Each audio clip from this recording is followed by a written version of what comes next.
प्यारे सजनों, धन धन सतगुरु तेरा ही आसरा संत मत विचार के इस चैनल पर आप सबको अध्यात्म से जुड़ी नित्य नई नई जानकारियाँ जो संत महात्माओं ने हमें भूले भटके नादान जीवों को बतलाई हैं कि प्रस्तुतियाँ आपको दी जाती रही हैं।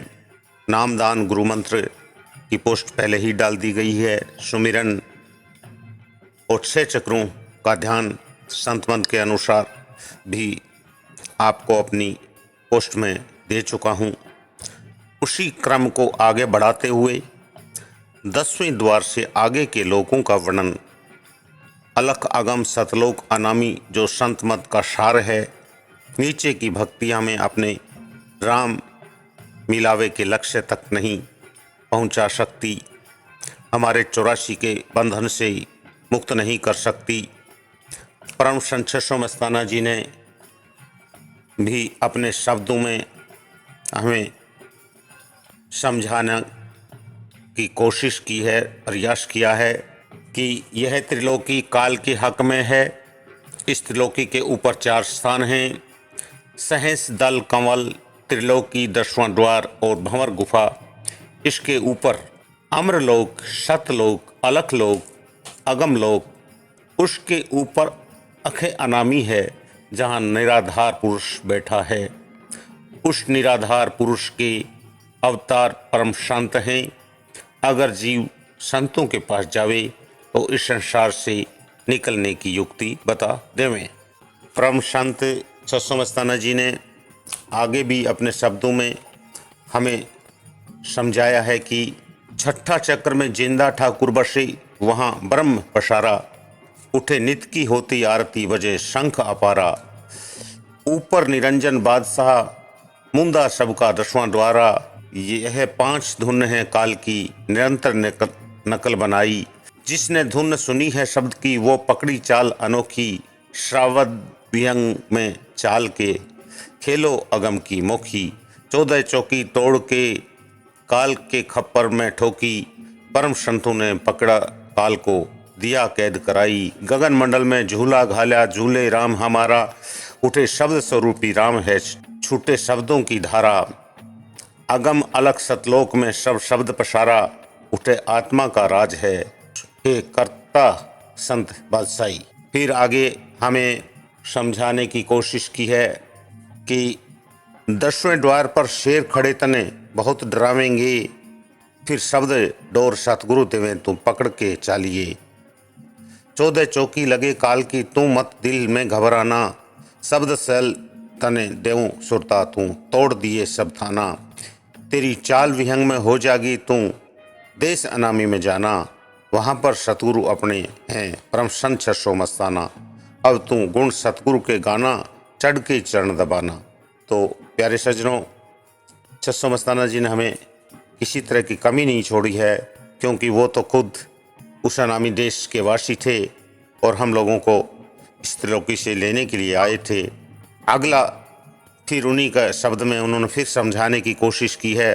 सहस दल कंवल में सतपुरुष है, संतों ने है राज जमाया।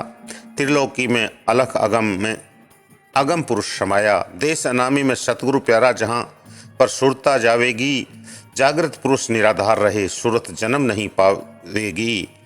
जिसने सतगुरु मिला अधूरा, काल बलि बख जावेगा। जिसने सतगुरु मिल जा पूरा, काल ते आप छुड़ावेगा। जब आवेगा काल लेने, लेके गगन चढ़ जावेगा। परम संतों का देश अनामी, मौज का राज दिखावेगा।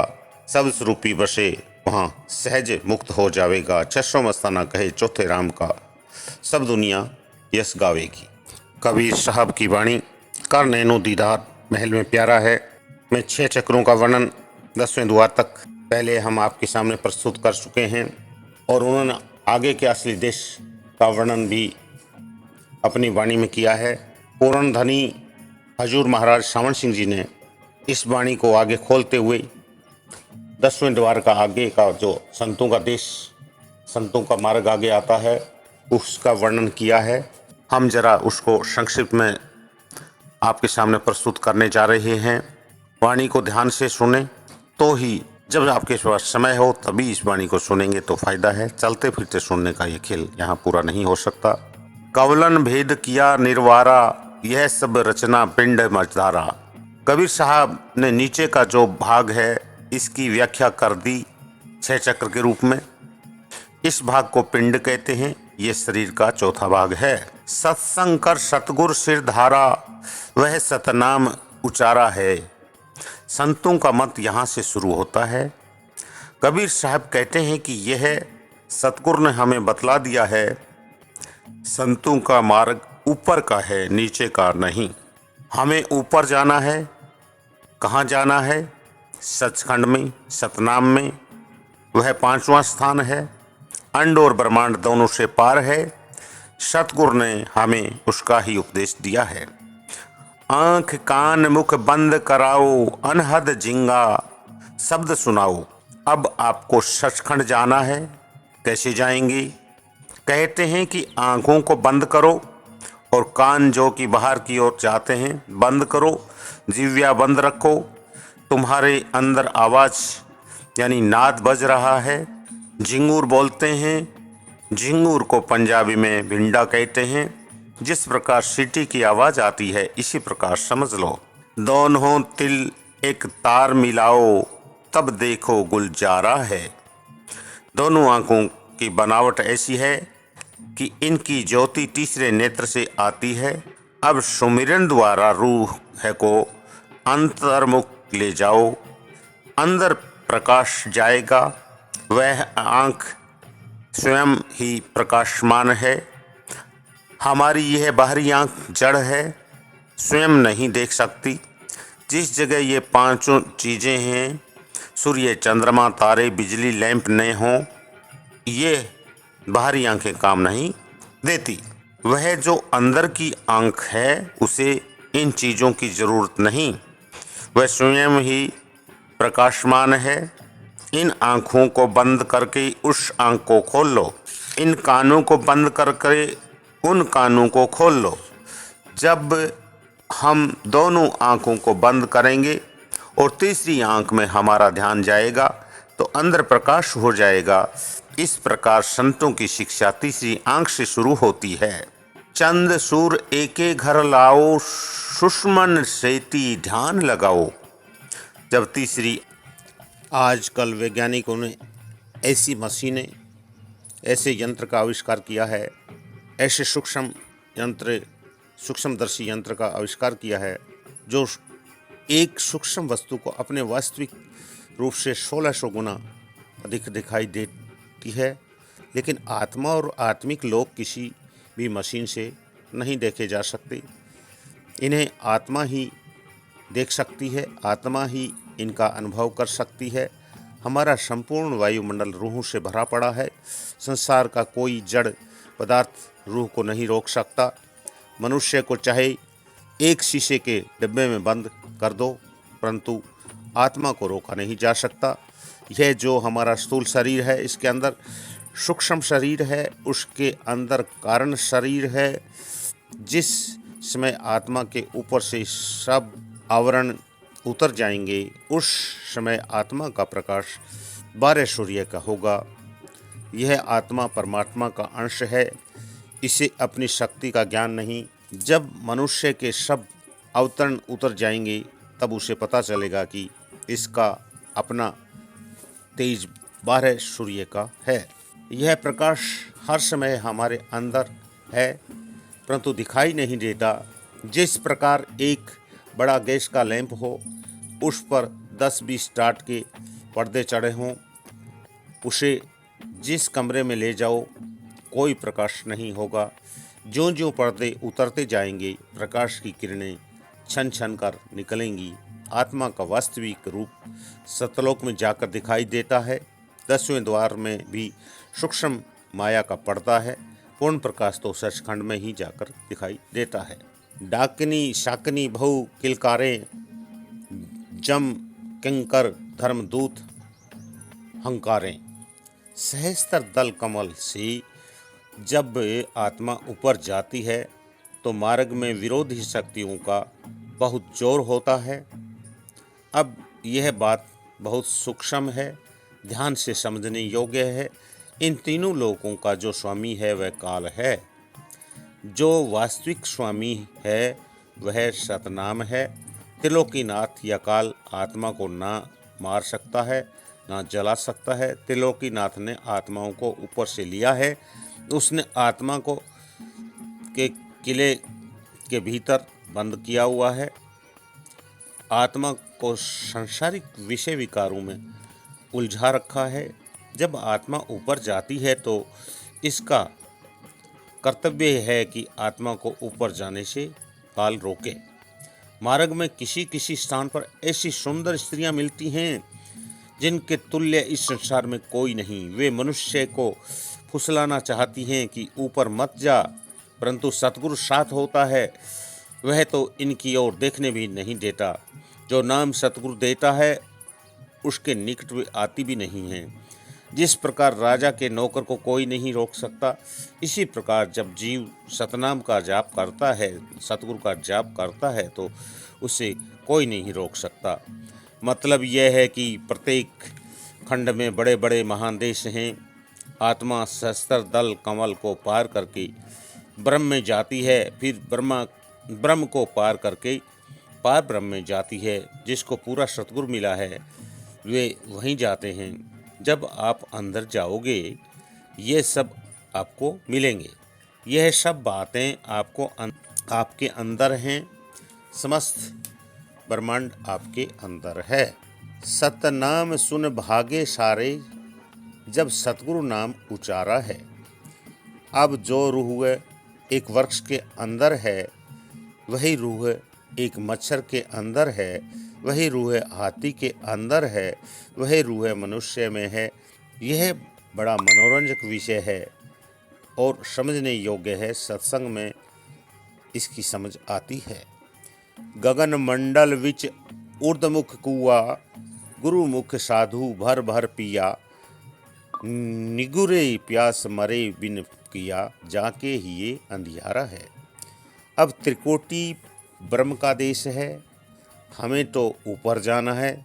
यह जड़ नहीं। इस जगह कौम और मजहब का प्रश्न नहीं और न स्त्री और पुरुष का प्रश्न है। यह तो प्रेम का मार्ग है।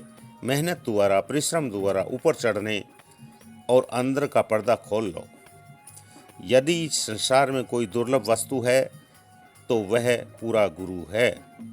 मुर्शिद कामिल है। जिसको पूरा गुरु मिल गया वे यहाँ तक पहुँच गए। जिनको नीचे का गुरु मिला वे नीचे बैठे रहे। यह धन सबके अंदर है। जिनको सतगुरु मिल गया उन्होंने पर्दा खोल लिया और वे वहाँ पहुँच गए। जिनको पूर्ण गुरु नहीं मिला वे अंधे आए और अंधे ही चले गए। त्रिकुटी महल में विद्या सारा, धन हर गर्जे बजे नगारा। ब्रह्म का देश समस्त विद्या का भंडार है। जैसे मृदंग से अति प्यारी गूंज निकलती है और जैसे बादल गरजता है, यहाँ वैसी ही मीठी से मीठी गूंज निकलती है। वहीं ओम है, अक्सर ओम नहीं। लाल वरण सूरज उजियारा, चतुर कमल मंझार शब्द ओंकारा है। यहाँ 4 दल का कमल है। यहाँ का प्रकाश लाल है। जिस प्रकार प्रभात को सूर्य निकलता है और उसका प्रकाश लाल होता है, और वहाँ ओम ओम की निर्मल ध्वनि कमल के मध्य से उठ रही है। बड़ा सुंदर सुहावना देश है। यहाँ तक कि सृष्टि प्रलय में नष्ट हो जाती है। साध सोही जिन यह गढ़ लीना, 9 दरवाजे प्रकट चिन्हा, 10वां खोल जाए जिन दिन्हा, जहाँ कुफुल रहा मारा है। अब कबीर साहब कहते हैं कि जब 9 दरवाज़ों से निकलकर आत्मा 10वीं गली में आई तो ब्रह्म की चोटी अर्थात पार ब्रह्म में पहुंच गई। जो ऐसी पूर्ण साधना करे सोई पूर्ण साधु है। केवल रंगे हुए कपड़े पहनने वाले का नाम साधु नहीं हो सकता। ब्रह्म की चोटी तक का ब्रह्मांड प्रलय में और सोहंग तक का लोक महाप्रलय में नष्ट हो जाता है। केवल सचखंड एक ऐसा देश है जो प्रलय और महाप्रलय में भी नष्ट नहीं होता। वहाँ संतों का वास्तविक निज घर है।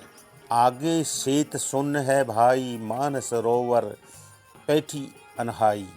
इसके ऊपर शेत शून्य है, ब्रह्म की चोटी और परब्रह्म के नीचे का जो भाग है उसे शेत शून्य कहते हैं। वहाँ एक सरोवर है जिसे अमृतसर या त्रिवेणी भी कहते हैं। वास्तव में यह जो बाहर की त्रिवेणी ऋषि मुनियों ने बनाई है, अंदर की नकल है। गंगा यमुना सरस्वती जहाँ पर इन तीनों का संगम होता है उसका नाम त्रिवेणी है। आपके अंदर ही की गंगा यमुना सरस्वती और अमृतसर हैं। ऋषि मुनियों और संत महात्माओं ने ये बातें अंदर देखी और हमें समझाने के लिए इनका नाम बाहर रख दिया। यह प्रत्येक स्त्री और पुरुष के अंदर हैं। इस आंतरिक त्रिवेणी अथवा अमृतसर में नहाने से जन्म जन्म के कर्म नष्ट होते हैं और आत्मा निष्कर्म हो जाती है। हंसन मिल हंसा होई जाई, मिले जो अमी आहारा है। जब आत्मा नीचे के स्थानों को पार करके पार ब्रह्म में पहुंची, मानसरोवर में स्नान किया तो अमर हो गई। वहाँ पहुंचकर इसकी हंस गति हो गई। इसको नीचे नीचे इसकी निर्मल गति नहीं थी, क्योंकि नीचे सूक्ष्म और स्थूल माया के मंडल हैं। जब तक यह जीव माया के भोगों में फंसा है, निर्मल अमृत नहीं पी सकता, जो कि दसम द्वार में बह रहा है। जब इन तीनों शरीरों स्थूल, सूक्ष्म और कारण को छोड़कर पार ब्रह्म में जाओगे तो वहाँ उस अमृत को पियोगे। उस समय आत्मा की हंस गति हो जाएगी। मानसरोवर में पहुंचकर यह आत्मा स्वतंत्र हो गई। इसको ज्ञान प्राप्त हो गया कि इसका भी कोई परमात्मा है। अब इसे उससे मिलने की इच्छा उत्पन्न हुई। जब तक नीचे थी उसे अपने परमात्मा के बारे में सूझ नहीं थी।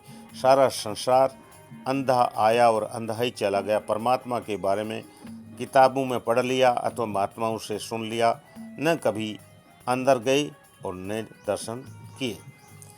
किंगरी सारंग बजे सितारा, अक्षर ब्रह्म सुन दरबारा।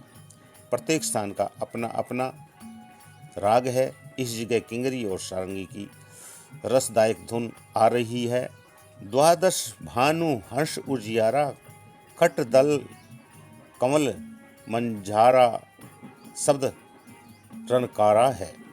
इस स्थान पर पहुंचकर आत्मा का अपना प्रकाश 12 सूर्य का है, परंतु इतना प्रकाश 12 सूरज का प्रकाश होते हुए भी आत्मा आगे शून्य के मैदान को पार नहीं कर सकती।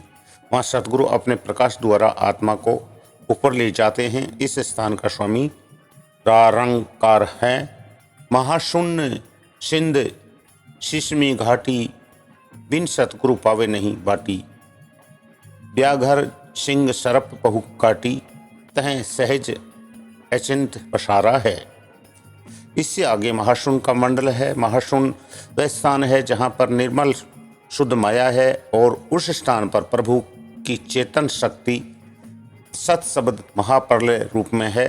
यहाँ की रचना इतनी सुंदर और मोहनी है कि सूरत उसको छोड़कर ऊपर की तरफ जाना नहीं चाहती। इसी को कबीर साहब रूपक अलंकार द्वारा बतलाते हैं कि जैसे अजगर अपनी खाद्य सामग्री को अपनी ओर खींचता है, इसी प्रकार महाशून्य की चेतन रचना सूरत को अपनी ओर खींचती है। यहाँ पर गुरु का स्वरूप जो शिष्य की सूरत को परलोक में ले जाते हैं, देह नहीं है बल्कि शब्द स्वरूप है।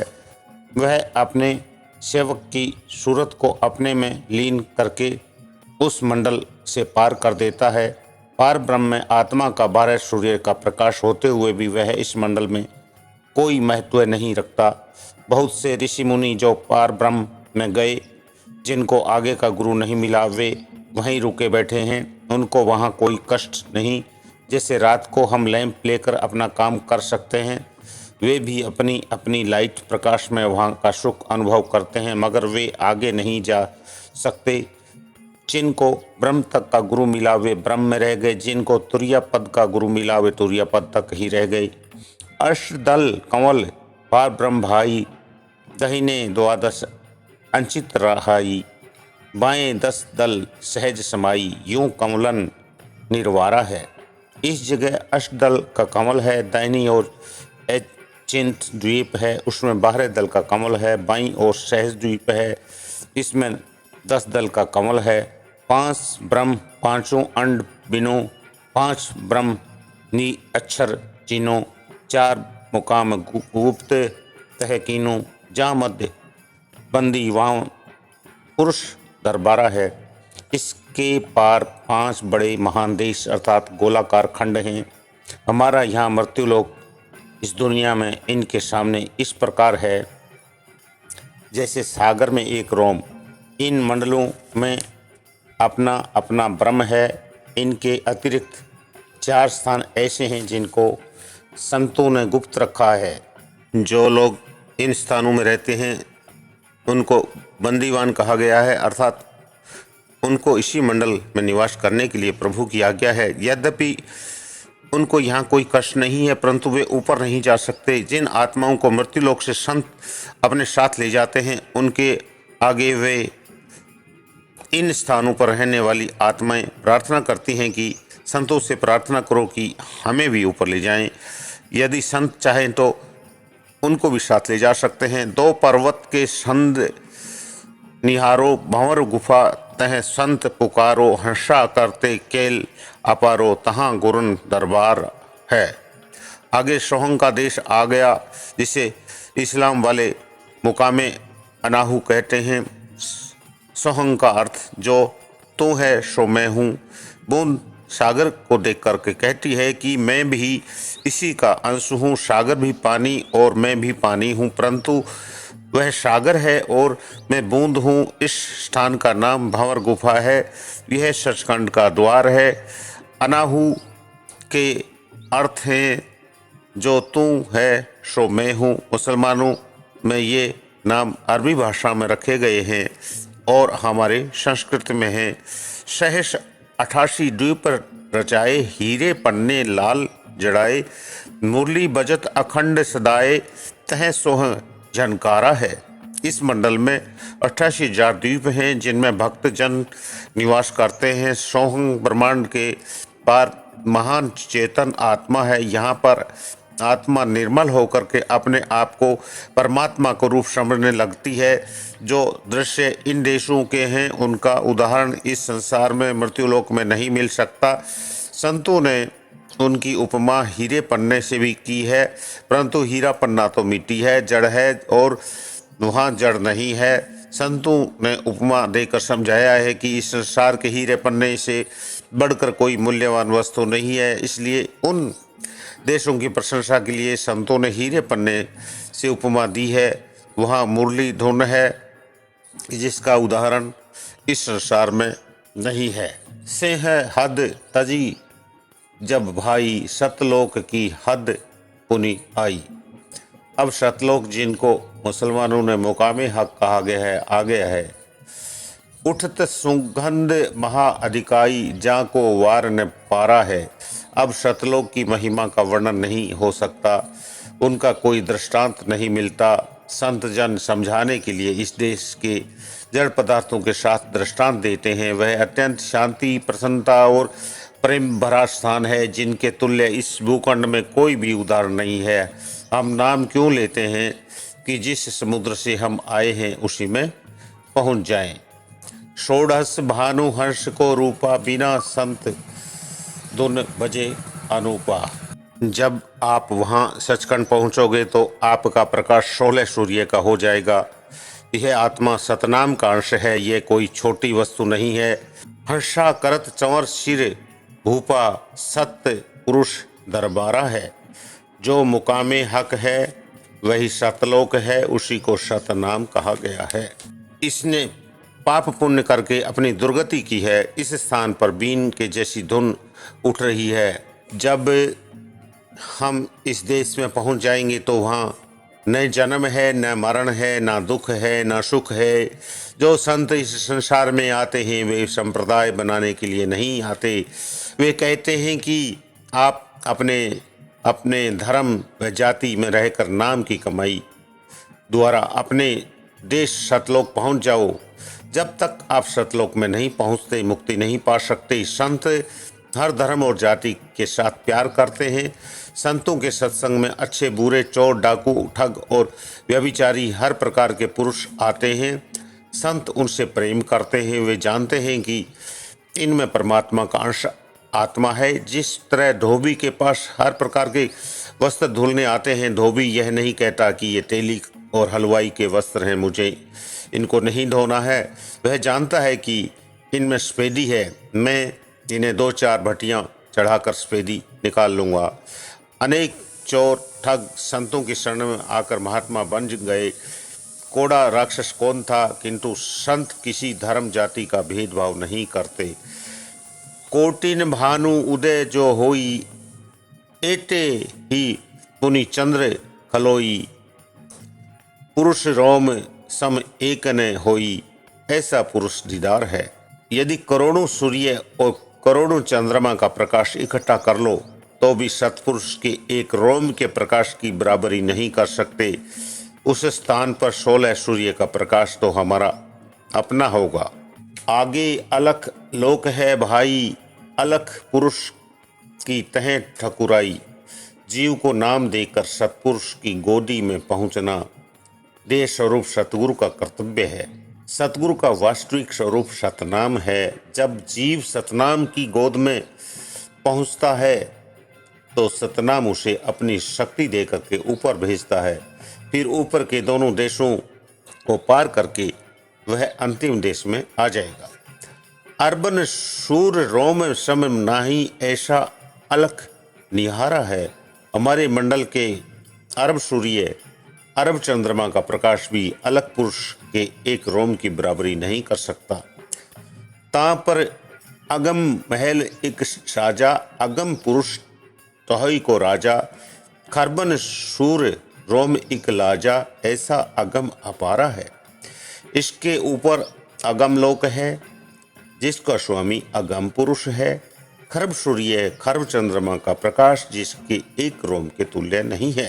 ता पर अकह लोक है भाई, पुरुष अनामी तहाँ रहाई। जो पहुँचा जानेगा वाही, कहन सुनन में न्यारा है। अब अंतिम स्थान आ गया है जिसे गुरु नानक साहब ने, स्वामी जी महाराज ने, कबीर साहब ने अनामी एकह कहा है और परम संत छसो मस्ताना जी ने इसे अकह अनामी कहा है। यह अंतिम स्थान है। यहाँ पर पहुंचकर सब संत चुप हो गए हैं। वहाँ न एक है, ना दो है, ना आदि है, न अंत है, परंतु यह सारा सामान अंदर है, आपकी संपत्ति है। यदि आप अभ्यास द्वारा ना निकालोगे तो आपकी इच्छा। जिस प्रकार किसी के घर में करोड़ों रुपया दबा है और वह कोड़ी कोड़ी मांगता फिर मर जाता है, रुपए को हाथ ना लगाए तो हानि उसी की है, किसी दूसरे की नहीं। बिना गुरु के कोई नहीं जा सकता। बाहर के जितने कॉलेज, इनमें बिना शिक्षक के कोई भी विद्या प्राप्त नहीं कर सकता। मनुष्य जब तक देह में बैठा है उसे ये चीज़ प्राप्त नहीं हो सकती। जब तक अंदरूनी मंजिलों का वाकिफ पूरा गुरु न मिले और वह आंतरिक भेद ना दे तब तक मनुष्य अंदर नहीं जा सकता। काया भेद किया निवारा, यह सब रचना पिंड मंझारा। अब कहते हैं कि हमें अंदर के सब वृत्तांत का वर्णन कर दिया है और ये संपूर्ण भंडार तुम्हारे अंदर है और तुम्हारी संपत्ति है। काया भेद किया निर्वारा, यह सब रचना पिंड मंझारा। अब कहते हैं कि हमने अंदर के सब वृत्तांत का वर्णन कर दिया है, यह संपूर्ण भंडार आपके अंदर तुम्हारी संपत्ति है। कहते हैं माया और काल ने अपना बड़ा भारी जाल पसारा है। वह नहीं चाहता कि कोई आत्मा उसके दायरे से निकल जाए, क्योंकि काल ने 70 चौकड़ी युग, एक बार 64 चौकड़ी युग, एक बार सत्पुरुष की भक्ति करके ये आत्माएं प्राप्त की और वह काल एक एक आत्मा के लिए झगड़ता है। वह आत्मा को स्वयं नहीं बना सकता, वह पुरुष सतपुरुष से लाया है। सतलोक से नीचे नीचे जितने देश हैं सब नाशवान हैं, केवल सचखंड ही अविनाशी है। इसे मुकामे हक कहो अथवा सचखंड या सतलोक कहो, एक ही बात है। काल ये आँखों के नीचे नीचे संसार का अनगिनत भाग इसमें रह गया। अनेक संप्रदाय आँखों से नीचे नीचे बैठे हैं। 6 चक्कर जो हैं अगले अहले इस्लाम मुसलमान इन्हें लताइफे सत्ता कहते हैं। शब्द विहंग चाल हमारी कहे कबीर सतगुरु दई तारी, खुले कपाट शब्द झुनकारी, पिंड अंड के पार सो देश हमारा है। रूह को ऊपर जाना है, इसके 4 चालें हैं। सुमरन के द्वारा आत्मा को 9 द्वारों से निकालकर आँखों के बीच में लाना है। इसके लिए बड़ा समय लगता है, जीते जी मरना पड़ता है। इसको कहते हैं चींटी मार्ग। इसके ऊपर जैसे मकड़ी अपने मुंह से तार निकालकर छत से उतरती है, धरती पर आई और अपना शिकार किया और फिर उसी मार्ग से छत पर चली गई, यह है मकड़ी मार्ग। इससे आगे है मीन मार्ग। मछली पानी के चढ़ाव की प्रेमी है। अनेक बार मछलियाँ 20-20 मील तक पानी की धारा के सहारे ऊपर पहाड़ की ओर चली जाती हैं। विहंग मार्ग है यह कि पक्षी पहाड़ की चोटी से उड़ा और धरती पर आया और वापस धरती से उड़ा और पहाड़ की चोटी पर पहुंच गया।